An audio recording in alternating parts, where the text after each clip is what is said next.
Hadis daripada Abu Hurairah radhiyallahu anhu bahawa Nabi SAW bersabda, "Kafilul yatimi lahu aw li ghairihi ana wa huwa kahataini fil jannah." Yang bermaksud, orang yang menanggung anak yatim miliknya atau milik orang lain, aku dan dia seperti dua ini di syurga. Yakni Nabi SAW mengisyaratkan dengan dua jari baginda. Hadis riwayat Muslim.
Bismillahirrahmanirrahim. Tahiyatukum bi tahiyatil Islam. Assalamualaikum warahmatullahi wabarakatuh.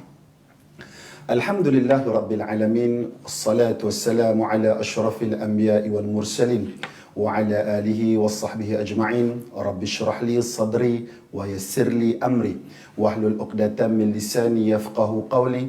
Rabbi yassir wa la tu'assir, innallaha ghafurur rahim. Allahumma salli salatan kamilah وسلم سلاما تاما على سيدنا محمد الذي تنحل به الأنقاد وتنفرج به الكرب وتقضى به الهوائج وتنال به الرغائب وحسن الخواتم ويستسقى الغمام بوجه الكريم وعلى آله وصحبه في كل لمحة ونفس بعدد كل معلوم الله. بسم الله الرحمن الرحيم. والعصر إن الإنسان لفي خسر إلى الذين آمنوا وعملوا الصالحات wa tawassa bil haq wa tawassa bis sabr. Sadaqallahul azim. Alhamdulillah, setinggi-tinggi syukur kita panjat pada Allah Subhanahu Wa Taala kerana dengan limpah kurnia, izin dan inayahnya Allah Taala masih lagi kurniakan kepada kita kehidupan dan kesihatan.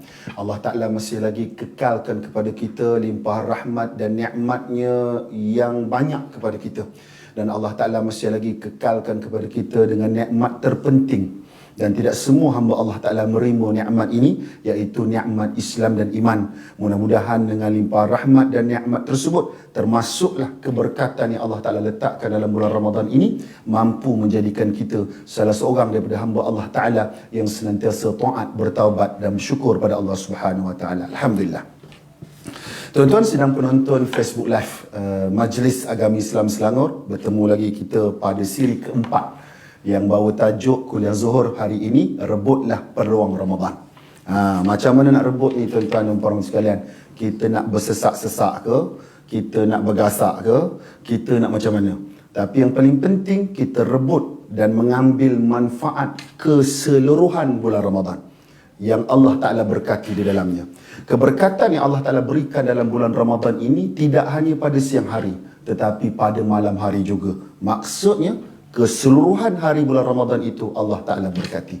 Jadi insya-Allah pada tengah hari ini dalam masa yang agak singkat untuk saya kongsikan beberapa perkara bagaimana kita untuk mencapai peluang merebut bulan Ramadan Al-Mubarak ini, ataupun dalam istilah lain Ramadan Karim. Yang pertama, tuan-tuan dan perempuan, muslimin dan muslimat yang mati Allah sekalian. Yang pertama, kita melaksanakan qiyam Ramadan. Qiyam Ramadan ni apa ni? Qiyam ni maksudnya apa? Berdiri. Menghidupkan. Memeriahkan Ramadan tersebut. Saya bacakan satu hadis daripada Imam At-Tirmizi, daripada Abu Dhar radhiyallahu anhu, bahawa baginda Rasul sallallahu alaihi wasallam bersabda.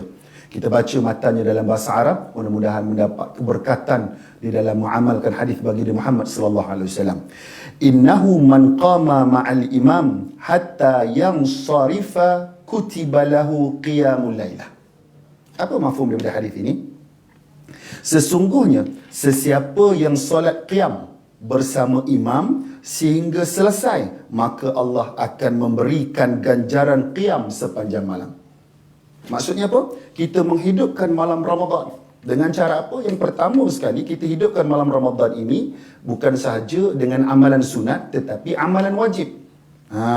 Sebab apa saya kata begitu? Sebab ramai orang duk kejar amalan sunat sehingga kan wajib tertinggal. Ramai orang nak solat tarawih, solat isyak tidak dibuat. Ramai orang bekerja bersesak untuk solat tarawih, solat maghrib tercicir. Tu tak payah cerita bab raya lah. Kalau cerita bab raya lagi lah. Ramai orang nak sibuk sembahyang raya tapi sembahyang subuh tertinggal. Tak boleh. Jadi untuk mendatangkan manfaat ibadah sunat tersebut, kita jangan meninggalkan ibadah-ibadah wajib. Ibadah wajib laksanakan. Solat isyak berjemaah. Setelah habis solat isyak berjemaah itu, kita melaksanakan solat sunat dahulu, iaitu seperti mana solat sunat ba'diyah selepas isyak yang fadilatnya besar, afdal, untuk dilaksanakan. Kemudian kita solat tarawih bersama imam. Mafhum daripada hadis ini bahawa guru-guru kita menyebut kita ini menghidupkan malam Ramadan itu dengan mengimarahkan dengan bersolat tarawih, terutama sekali selepas isyak. Dan kita buat solat tarawih itu mengikut imam. Ikut imam daripada mula sampai habis. Tak payah duk balah lagi nak sembahyang 4 rakaat ke, sembahyang 8 rakaat ke, sembahyang 20 rakaat ke, terpulang kok mana pun. Nak 40 rakaat pun boleh. Yang paling penting kita solat mengikut imam. Daripada mula kita solat ikut imam tu sehingga selesai, maka Allah Ta'ala akan kurniakan ganjaran menghidupkan malam Ramadan. Jadi, tuan-tuan dan puan sedang penonton Facebook Live yang dirahmati Allah sekalian, pastikan malam-malam kita tidak ditinggalkan, tidak dibazirkan, tidak dilalaikan daripada menunaikan solat tarawih secara berjemaah. Solat tarawih ni tuan-tuan dan puan sekalian, kalau nak dibuat secara berseorangan, agak sukar. Sebab itu dia kena dibuat secara berjemaah. Mudah secara berjemaah. Tak payah duk fikir-fikir lagi nak sembahyang, baca surah apa sebagainya. Buat secara berjemaah. Kalau kita tu imam tak apa, kalau kita tu makmum. Sebelum ini pada tahun lepas tidak boleh kita solat tarawih secara berjemaah di masjid dan surau kerana mengalami ataupun sedang menjalani tempoh perintah kawalan penggerakan. Tapi tahun ini Alhamdulillah Allah Ta'ala kurniakan kelebihan kepada kita untuk kita solat tarawih berjemaah di surau. Jangan bazir dan sia-siakan kelebihan ini. Takut-takut Allah Ta'ala tarik semula, tuan-tuan dan puan sekalian. Jadi kita hidupkan malam-malam bulan Ramadan ini salah satunya dengan berqiyam Ramadan, iaitu menunaikan solat sunat tarawih. Tu. Dan seterusnya bukan saja melaksanakan solat sunat tarawih, dan kita sambung pula menghidupkan malam itu. Contohnya bersedia untuk menghidupkan malam Ramadan yang seterusnya berqiyamul lail. Berqiyamul lail ni tuan-tuan dan puan sekalian, kalau disebutlah qiyamul lail orang kita ni, kita akan terbayanglah qiyamul lail tu akan dibuat selama pada jam 4 pagi, 3 pagi. Kalau 4 pagi, 3 pagi memang tak bangun lah tuan-tuan. Kita bukan golongan abid. Jadi nak jadikan cerita tu, kita boleh bangun awal, insya-Allah. Qiyam di bulan Ramadan ni, nak bertahajud bulan Ramadan ni sangat mudah. Nak berqiyamul lail ataupun bertahajud bulan Ramadan ni sangat mudah. Sebab apa? Kita pasti akan bangun sahur. Sebab itu sahur itu disunatkan untuk dilewatkan. Bukan sahur tu pukul 1 pagi, 2 pagi, bila dah kenyang makan macam-macam, tertidur, akhirnya bangun-bangun subuh, tak sempat nak bertahajud. Itu kalau bangun subuh. Malang lagi kalau bangun selepas habis waktu subuh. Wa'iyazbillah bizalik. Jadi nak jadikan cerita, bangun awal. Bangun awal. Sangat mudah untuk bangun awal ni. Sekarang masuk waktu. Masuk waktu lebih kurang 5.53 atau 5.55 di rata-rata kawasan di Lebah Kelang ni. Jadi kita bangun pukul 5. Bangun pukul 5 tu kita siap untuk bertemu dengan Allah Subhanahu Wa Taala. Siap bertemu Allah Taala. Ni di antara adab kita dengan Allah Taala. Ya, di antara adab kita, kita duk sibuk belajar adab, macam mana nak jaga adab dengan guru kita, macam mana nak jaga adab dengan kawan-kawan kita, macam mana nak jaga adab dengan majikan kita, macam mana nak jaga adab dengan orang lebih tua daripada kita. Tetapi kita lupa nak jaga adab kita dengan Allah. Sebab itu ada seorang sahabat saya yang saya anggap sebagai guru saya menyebut bahawa kalau boleh bangun pagi itu, kita kena beradab dengan Allah. Pertama, mengucap Alhamdulillah, Maha Suci Allah. Kemudian kita mandi, tuan-tuan. Ini petuanya yang diajar kepada saya, yang menjadi amalan, dan selalu saya kongsi dengan tuan-tuan sedang penonton sekalian. Nak berqiyamul lail ni, bangun mandi. Bangun mandi, tukar baju elok sikit, pakai minyak wangi sikit, insya-Allah boleh segar. Bangun, solat tahajud. Solat tahajud berapa rakaat pun tak apa, tak ada masalah. 2 rakaat boleh, 12 rakaat boleh. Tapi 12 rakaat tu 6 salam lah. Jangan 12 rakaat 1 salam, macam pelik pula. Jangan kata Ustaz Hidayat mengajar pula satu hal pula tikang. Jadi nak jadikan cerita, solat tahajud. Ada masa lebih sikit, solat taubat. Bukan susah solat taubat ni. Ada masa lagi sikit, solat sunat hajat. Solat sunat hajat. Ada masa lebih sikit, solat tasbih. Tasbih ni kami yang mengeluh. Sebab nak bertasbih panjang sangat ni. Ya, tuan-tuan dan puan sekalian, memang mengeluh. Sebab itulah kalau ada lah solat qiyamul lail dekat masjid surau berdekatan kita tu, imam duk kata ada solat tasbih, mulalah masing-masing duduk dulu, tunggu ujung-ujung baru ikut. Ini kita ni. Jadi nak jadikan cerita tu, solat tasbih kalau sempat lah. Tapi pukul 5 memang tak sempat lah nak solat tasbih. Dan seterusnya akhirkan dengan solat witir. Jadi malam tu jangan kita sia-siakan. Maksudnya bukan tak tidur langsung, tidur. Tapi kita minta dengan Allah Ta'ala supaya Allah Ta'ala kejut kita. Kita ni tuan-tuan rahmati Allah sekalian, bila nak minta Allah Ta'ala ni kadang-kadang kita susah. Tetapi Allah Ta'ala dah ajar kita, Allah Ta'ala dah biasakan kita minta dengan dia.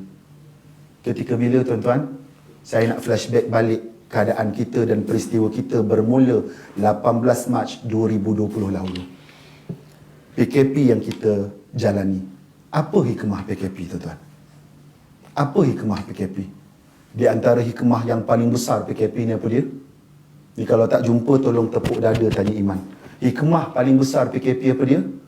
Sepanjang PKP 18 Mac 2020 itu sehinggalah sekarang ini, kita dalam jadual hidup kita, itulah waktunya yang paling banyak kita menangis dan bermunajat kepada Allah.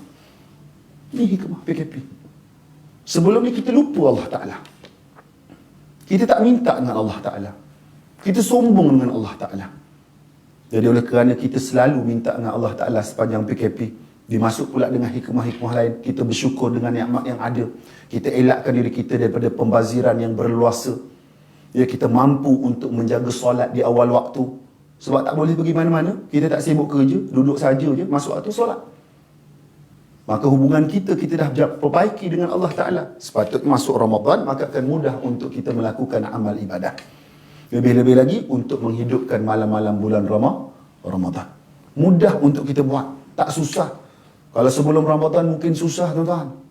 Kita duk sibuk, susah lah ustaz, nak mengaji malas, nak solat tahajud tak bangun-bangun, nak sedekah rasa miskin, rasa susah, rasa tak ikhlas, payah. Saya tanya kenapa? Ada bagi jawapan sebab apa? Tuan-tuan dan sekalian, sebab mendapat hasutan daripada syaitan. Kita duk sibuk kata syaitan hasut kita. Saya nak tanya kepada diri saya dan tuan-tuan sedang penonton yang mati Allah sekalian. Bulan Ramadan ni boleh buat tak? Boleh buat, alhamdulillah. Kalau tak boleh buat, apa ceritanya? Kalau tak boleh buat juga, apa maksudnya? Maksudnya selama ni kita salah tuduh rupanya. Bukan syaitan yang salah, kita yang salah.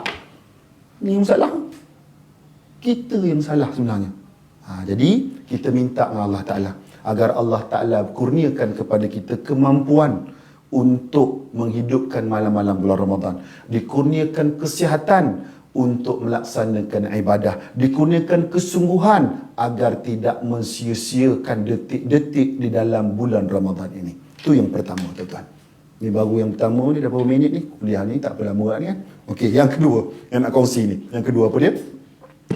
Ibadah, kita buat ibadah bulan Ramadan ni di antara ibadah yang disukai oleh Rasulullah sallallahu alaihi wasallam. Apa ibadah yang disukai oleh Rasulullah sallallahu alaihi wasallam? Qiraatul Quran, iaitu membaca Al-Quran. Membaca Al-Quran. Ataupun kalau kita baca Quran tu disebut tilawatul Quran. Kita baca Quran tu seorang-seorang. Kan? Baca seorang-seorang, tak apa, tak ada masalah. Kita baca, buka Al-Quran. Buka Al-Quran kita baca. Sebab apa? Ini di antara ibadah yang disukai Rasulullah. Ya, Rasulullah SAW akan mengulangi membaca Al-Quran bersama malaikat Jibril AS.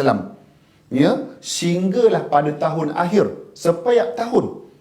Pada tahun akhir, tahun kewafatan baginda Muhammad SAW, baginda mengulangi Al-Quran ini 2 kali bersama malaikat Jibril AS. Maksudnya membaca Al-Quran ini satu kegemaran baginda bila mana datangnya bulan Ramadan.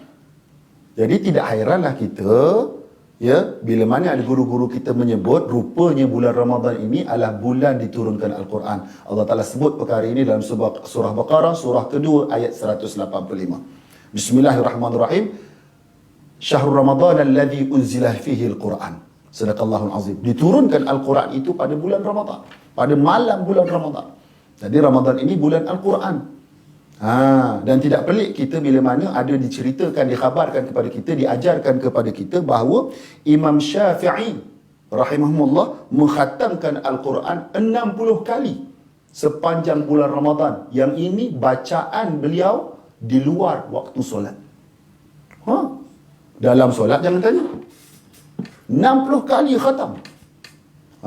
Kita nak khatam sekali pun jenuh. Ni tuan-tuan, ni baca bersendirian. Walau bagaimana sekalipun, ada orang dia tak boleh membaca sendirian. Tak boleh baca sendirian. Jadi dia kena baca bersama-sama. Jadi satu lagi kaedah membaca Al-Quran, iaitu baca secara bersama, namanya tadarus Al-Quran. Tadarus Al-Quran. Seorang baca, yang lain semak. Ya, ini ingat pesan saya ni. Seorang baca, yang lain semak. Jangan seorang baca, yang lain buat semak. Jangan buat hal. Ya, seorang baca, yang lain semak, menyimak. Jadi kalau boleh kumpulan-kumpulan tadarus ini campurkan. Kalau kita di jabatan ke, di masjid ke, di surau ke, campurkan kumpulan-kumpulan tadarus ini antara orang yang mahir membaca Al-Quran dengan orang yang kurang mahir membaca Al-Quran. Supaya yang mahir ini dapat mengajar orang membaca Al-Quran, supaya orang yang kurang membaca Al-Quran ini, kurang mahir membaca Al-Quran, dapat membetulkan bacaan tadi setelah disemak oleh orang yang mahir tadi. Ni tadarus Quran. Ya. Jadi bila mana kita melihat satu hadis, ya, satu hadis Rasulullah sallallahu alaihi wasallam. Hadis ini adalah hadis sahih Bukhari dan Muslim. Ya, daripada Sayyidatina Aisyah radhiyallahu anha bahawa baginda Muhammad sallallahu alaihi wasallam bersabda. Ini mafhum daripada hadis ini menyatakan bahawa ini kepada orang yang sukar membaca Al-Quran, orang yang susah baca Al-Quran, orang yang baru belajar baca Al-Quran. Ini ada satu hadis yang mengembirakan kita. Apa dia? Iaitu daripada Sayyidina Aisyah radhiyallahu anhu bahawa baginda Muhammad sallallahu alaihi wasallam bersabda, orang yang membaca Al-Quran dan susah untuk menyebut ayatnya, ia akan mendapat 2 pahala. Orang baca Al-Quran, satu, kemudian dia susah nak sebut Al-Quran tu sebab dia baru nak belajar Quran, baru nak berjinak-jinak membaca Al-Quran, dia akan dapat 2 pahala. Pahala apa? 1 pahala membaca Al-Quran, 2 pahala belajar membaca Al-Quran. Allah. Al-Quran ni tuan-tuan Allah sekalian. Ya, ada satu hadis yang lain pula menceritakan bahawa bukan Al-Quran itu bukannya diberikan pahala 1 tetapi 10 kali ganda. 10 kali ganda tu bukan 1 ayat tetapi setiap huruf yang kita baca. Kita baca dapat pahala tuan-tuan Al-Quran ni. Kita dengar orang membaca Al-Quran dapat pahala. Kita menyimak dalam tadarusnya Al-Quran dapat pahala tuan-tuan. Kita menonton mushaf Al-Quran tu dapat pahala. Apatah lagi kalau kita buat semua perkara itu sambil kita menyentuh mushaf Al-Quran itu juga mendapat pahala daripada Allah Subhanahu Wa Taala. Itu di luar Ramadan. Apatah lagi kalau dalam bulan Ramadan. Cuba bayangkan. Tuan-tuan dan puan rahmati Allah sekalian, sebelum saya terlupa menyampaikan untuk poin-poin seterusnya, pesanan daripada guru saya mengatakan bahawa kalau boleh tuan-tuan sekalian, kita ni hidup, kita perlukan sifat kreatif supaya kita dapat manfaat. Macam-macam kita kreatif. Nak cari pendapatan, nak kerja, selesaikan masalah. Tetapi tolong kreatif dalam mengumpul pahala kita. Tolong kreatif. Iaitu ambil peluang bulan Ramadan ini. Yang Allah Ta'ala kurniakan keberkatan. Allah Ta'ala lipat kali gandakan pahala. Ya, Allah Ta'ala bukakan pintu syurga kepada kita. Supaya kita mendapat manfaat dalam bulan Ramadan ini. Walaupun inya sebulan, tetapi manfaatnya cukup besar dan cukup banyak. Tuan-tuan dan perempuan sidang penonton Facebook Live yang dirahmati Allah sekalian. Itu yang kedua berkenaan tentang baca Al-Quran secara berseorangan ataupun secara ramai-ramai bertadarus. Dan kalau boleh kita mengorak langkah agar tahun ini kita tambah lagi amalan kita dalam baca Al-Quran, iaitu kita mulakan dengan tadabbur Al-Quran. Tadabbur Quran ni paling mudah tuan-tuan. Paling mudah lah. Paling mudah, paling senang. Yang ini biasa semua boleh buat. Kita baca Quran, setelah tu kita baca terjemahan dia. Setidak-tidaknya kita tahu terjemahan tu cerita pasal apa. Kita cuba. Nanti kalau dah hebat lagi, maka kita akan cuba mengkaji, mengamalkan apa yang diceritakan oleh Allah Ta'ala, apa yang Allah Ta'ala firmankan dalam kalamullahnya, iaitu dalam Al-Quran Karim ini. Itu dia. Seterusnya, tuan-tuan dan puan rahmati Allah sekalian, ada satu perkara yang biasa juga berlaku dalam bulan Ramadan, yang orang nak benda ni dibuat agar kita dapat manfaat bulan Ramadan, agar kita termasuk di kalangan orang yang merebut ganjaran bulan Ramadan tersebut. Apa dia?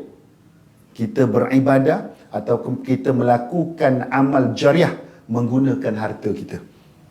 Ada amal ibadah yang kita buat melalui tubuh badan kita, tetapi ini di antara amal ibadah yang kita buat melalui harta kita.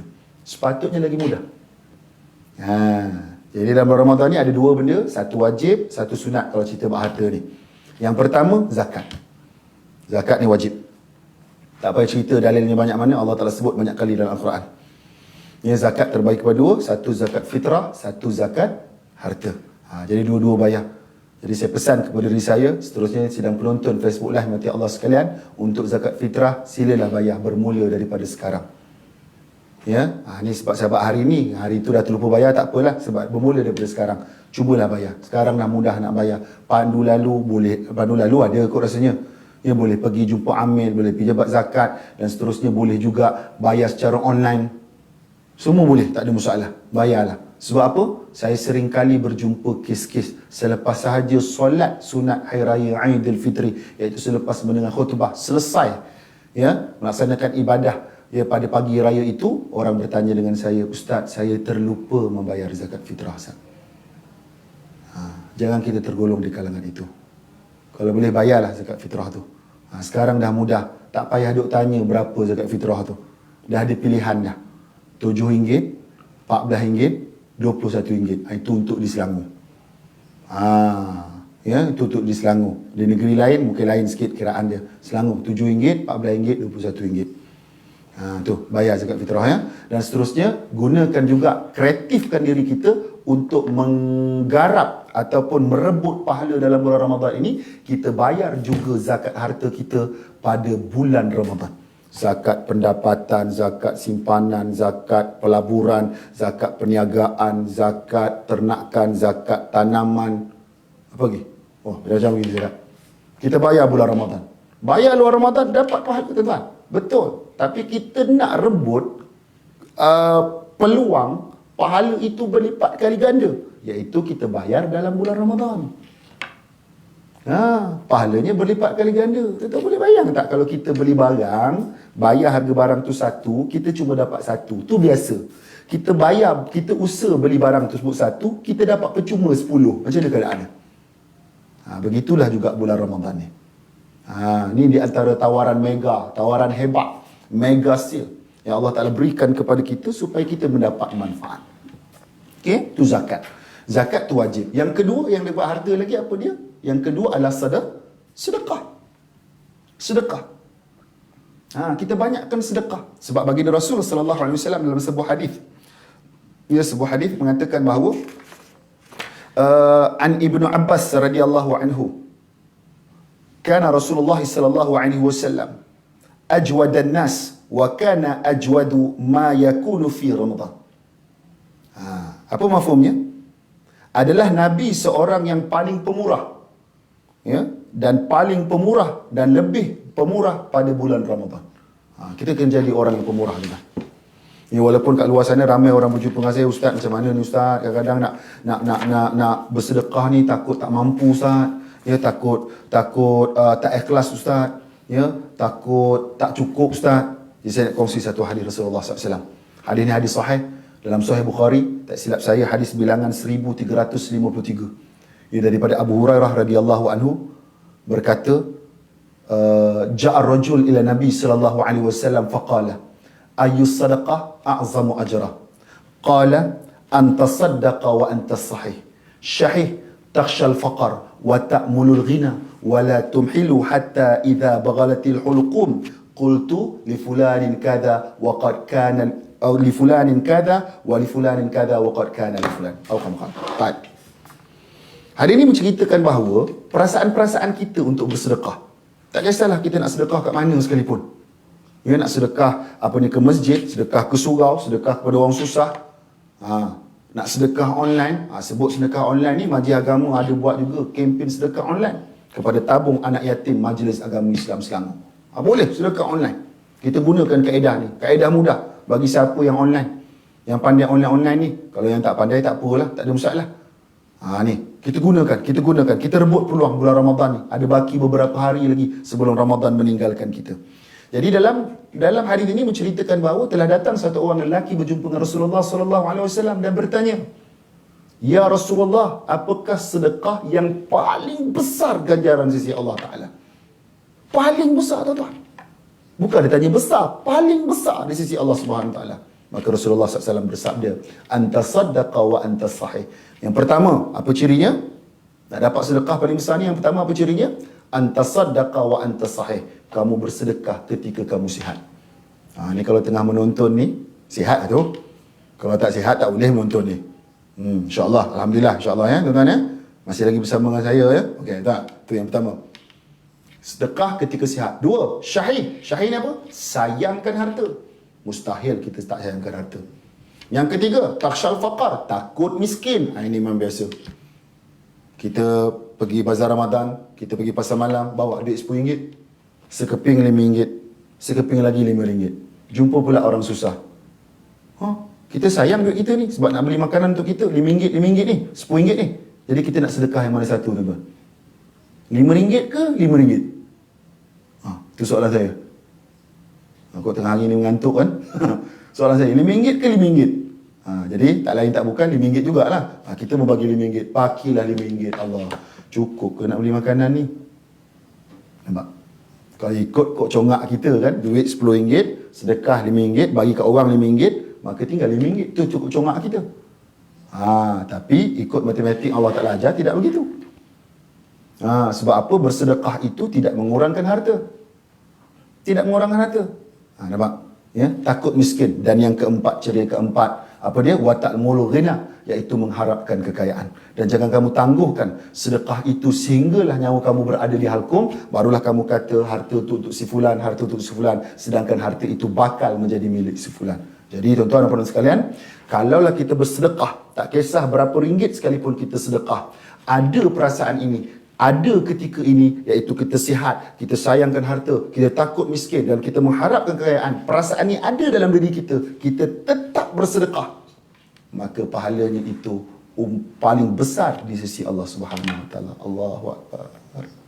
Yang kita nak, tuan-tuan. Ini yang kita nak.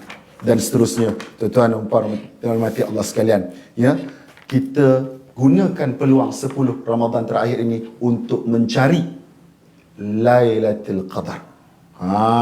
Lailatul Qadar ke Malam Al-Qadar, Ustaz? Dua-dua sama, tak payah duk pening. Ada orang sebut, Ustaz, malam Lailatul Qadar. Maksudnya malam-malam Al-Qadar. Betul tu. Boleh tu. Kan? Senang je.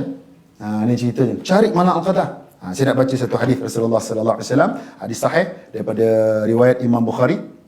An Abu Hurairah radhiyallahu anhu, Rasulullah sallallahu alaihi wasallam qala, "Man qama Lailatul Qadri imanan wa ihtisaban ghufira lahu ma taqaddama min dhanbihi." Barang siapa yang menghidupkan dan melakukan ibadah pada malam Al-Qadar dengan penuh keimanan dan mengharapkan ganjaran serta keampunan, nescaya akan dihapuskan dosa-dosa yang terdahulu. Nampak? Mustahillah kita bangun malam bukan dengan keimanan kita. Mustahillah kita bangun malam nak dikatakan kita itu tidak bersungguh. Mustahillah kita beribadah dengan Allah Ta'ala nak katakan kita tidak memohon ampun dengan Allah Ta'ala. Pasti ada. Kalau perkara ini kita buat dengan sungguh-sungguh, maka seluruh dosa-dosa kita yang terdahulu akan diampunkan oleh Allah Ta'ala. Bila malam Al-Qadar ni? Satu hadis Rasulullah SAW juga menyebut bahawa daripada Sahih Bukhari, daripada An Aisyah radhiyallahu anha, anna Rasulullah sallallahu alaihi wasallam qala, ya, taharraw lailatul qadri fil witri min al-ashril awakhir min Ramadan. Apa katanya? Carilah malam Al-Qadar pada bilangan-bilangan ganjil, iaitu malam-malam ganjil pada 10 hari-hari terakhir dalam bulan Ramadan. Jadi saya dulu diberikan oleh guru saya supaya kita ini mencari malam Al-Qadar. Petua untuk mencari malam Al-Qadar, tipsnya sangat mudah. Kita bangun pada malam-malam bulan Ramadan. Bila kita kena start bangun tu?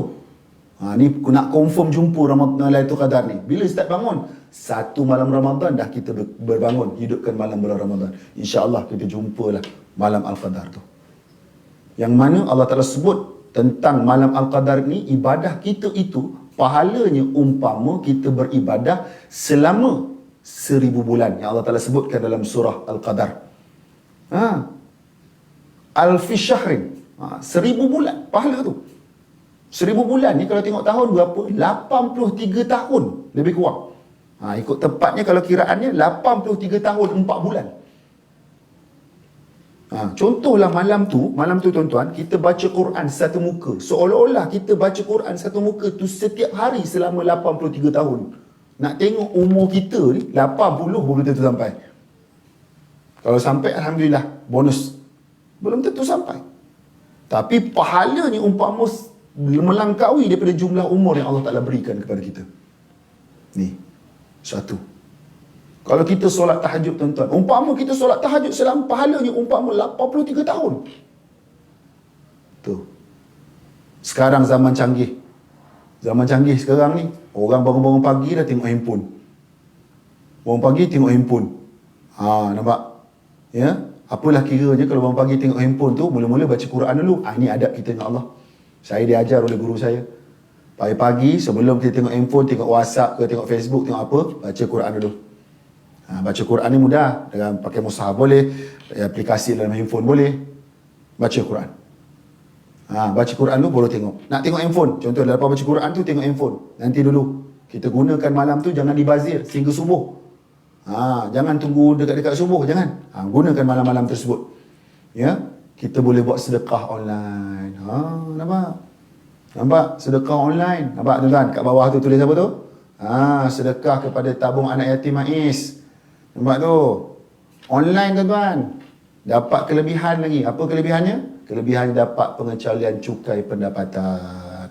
Kalau tak boleh online Ustaz, macam mana? Boleh je datang ke majlis agama, boleh ya jumpa pegawai-pegawai majlis agama, di pejabat-pejabat agama, boleh, tak ada masalah. Semua je boleh. Senang je. Kita keluarkan resit. Yang paling penting, kita manfaatkan harta kita yang Allah Ta'ala bagi ni, kita kongsi. Ya, kita kongsi kepada anak yatim. Tak boleh nak online. Ada orang, Ustaz tak pandai nak online ni. Semak-semak Google tak apa nak go lah Ustaz.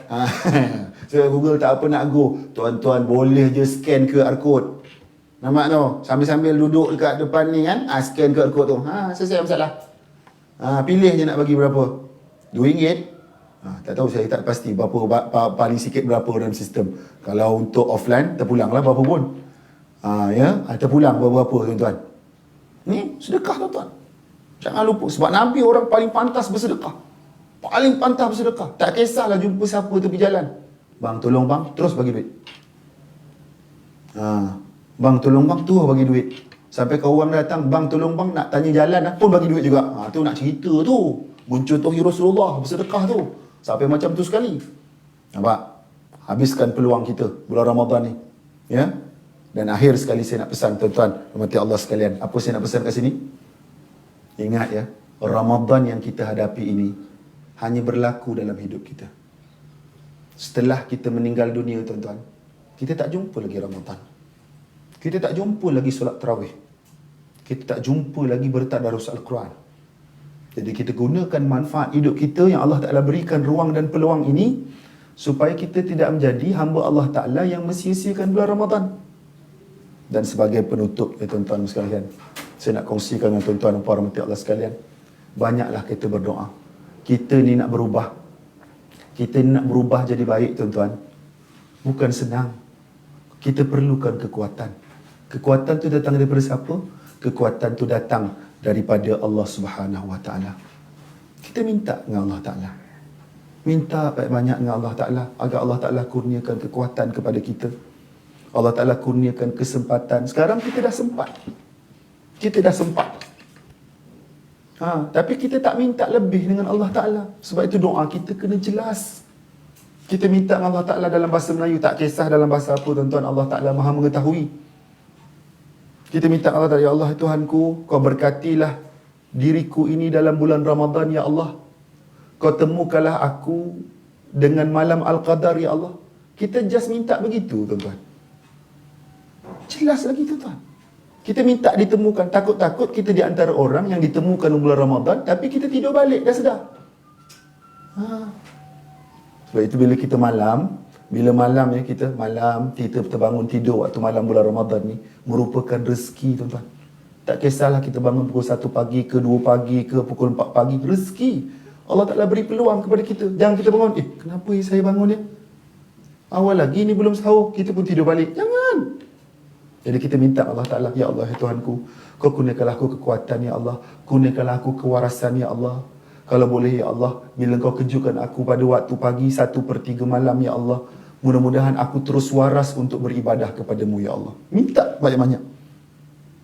Minta banyak-banyak dengan Allah Ta'ala, supaya Allah Ta'ala ampunkan kita, supaya Allah Ta'ala tunaikan permintaan kita. Kita minta jelas dengan Allah Ta'ala. Bukan kita minta dengan orang lain, kita minta dengan Allah. Ya, kita minta dengan Allah. Jadi mudah-mudahan kita menjadi hamba Allah Ta'ala yang beriman. Mudah-mudahan kita menjadi hamba Allah Ta'ala yang tidak mensia-siakan peluang bulan Ramadan ini. Mudah-mudahan kita menjadi hamba Allah Ta'ala yang taat kepada Allah Subhanahu Wa Ta'ala. Dan kita akhiri tazkirah zuhur ini dengan doa. Bismillahirrahmanirrahim. Alhamdulillahirabbil alamin. Wassalatu wassalamu ala asyrafil anbiya'i wal mursalin wa ala alihi wa sahbihi ajma'in. Allahumma salli ala Sayyidina Muhammad wa ala ali Muhammad. Allahumma ighfir lana dhunubana wa liwalidina wa liabaina wa liummahatina wa liajdadina wa lijaddatina wa limasyayikhina wa liman ahsana ilaina wa lijami'il muslimina wal muslimat wal mu'minina wal mu'minat al ahya'i min mu'ammat. Allahumma barik lana fi Ramadan. Allahumma barik lana fi Ramadan. Allahumma barik lana fi Ramadan wa ballighna lailatul qadr. Ya Allah, ya Tuhan kami, Engkau ampunkanlah dosa-dosa kami, ya Allah. Dosa-dosa kami yang lalu dan yang akan datang, ya Allah. Dosa-dosa kami yang kami ingat dan kami lupa, ya Allah. Apalah kiranya, ya Allah, Kau ampunkanlah dosa kedua ibu bapa kami yang kami sayangi, ya Allah. Kau ampunkanlah dosa-dosa seluruh ahli keluarga kami, ya Allah. Kau ampunkanlah dosa seluruh guru-guru kami, ya Allah. Kau ampunkanlah dosa semua sahabat-sahabat kami, ya Allah. Kau ampunkanlah dosa semua jiran-jiran kami, ya Allah. Kau ampunkanlah dosa seluruh umat Islam, ya Allah. Dan kau ampunkanlah juga dosa setiap orang yang pernah buat baik dan buat jahat kepada kami, ya Allah. Ya Allah, ya Tuhan kami. Kami ini seorang hamba-Mu yang kerdil, ya Allah. Tapi kami mahukan kerahmatan daripada-Mu, ya Allah. Kami mahukan syurga-Mu, ya Allah. Kau temukanlah kami kepada diri-Mu, ya Allah. Kau kurniakanlah kami afiat, ya Allah. Kau kurniakanlah kami rezeki, ya Allah. Untuk kami manfaatkan bulan Ramadan pada kali ini, ya Allah. Jangan Kau jadikan kami di kalangan hamba-Mu yang rugi bila mana berlalunya Ramadan, ya Allah. Dan apalah kiranya, ya Allah, Kau tunaikan hasrat kami, ya Allah. Jangan jadikan Ramadan kali ini sebagai Ramadan terakhir kami, ya Allah. Biarlah kami dapat jumpa Ramadan akan datang, ya Allah. Biarlah kami jadi hamba-Mu yang taat, yang bertaubat dan bersyukur kepada-Mu, ya Allah. Temukanlah kami dengan malam yang Kau ganjarkan, ya Allah, iaitu malam Al-Qadar, ya Allah. Jangan jadikan kami orang yang mensia-siakan malam Al-Qadar, ya Allah. Kejutkanlah kami pada malam-malam akhir bulan Ramadan, ya Allah. Kurniakanlah kami kewarasan dan kemampuan untuk menghidupkan malam-malam Ramadan, ya Allah. Sesungguhnya Engkaulah Tuhan yang maha mengetahui. Sesungguhnya Engkaulah Tuhan yang maha mendengar, ya Allah. Sesungguhnya Engkau Tuhan yang maha menunaikan hajat, ya Allah. Ya Allah, ya Tuhan kami. Ya Allah, ya Tuhan kami. Kau tunaikan hajat-hajat kami, ya Allah. Allahumma inna nas'aluka ridhaka wal jannah wa na'udzu bika min sakhatika wan nar. Allahumma innaka 'afuwun karim wa tuhibbul 'afwa fa'fu 'anna. Allahumma arzuqna mautit taubah wa 'indal mauti syahadah wa ba'dal mauti jannata wa na'ima. Allahumma khtim lana bihusnil khatimah wa la takhtim alaina ya Allah bisu'il khatimah. Rabbana atina fid dunya hasanah wa fil akhirati hasanah wa qina adzabannar. Wa sallallahu ala sayyidina Muhammad wa ala alihi wa sahbihi wa sallim. Walhamdulillahi rabbil alamin. Mudah-mudahan apa yang dikongsikan pada tengah hari ini dalam Tazkirah Zuhur menjadi manfaat yang banyak untuk tuan-tuan dan puan rahmati Allah sekalian. Saya juga berkongsi manfaat yang sama, yang baik daripada Allah Ta'ala, sebalang keteranjuran cangkata daripada diri saya sendiri. Dan kita ketemu lagi dalam sesi-sesi yang lain. Wabillahi taufiq wal hidayah. Assalamualaikum warahmatullahi wabarakatuh.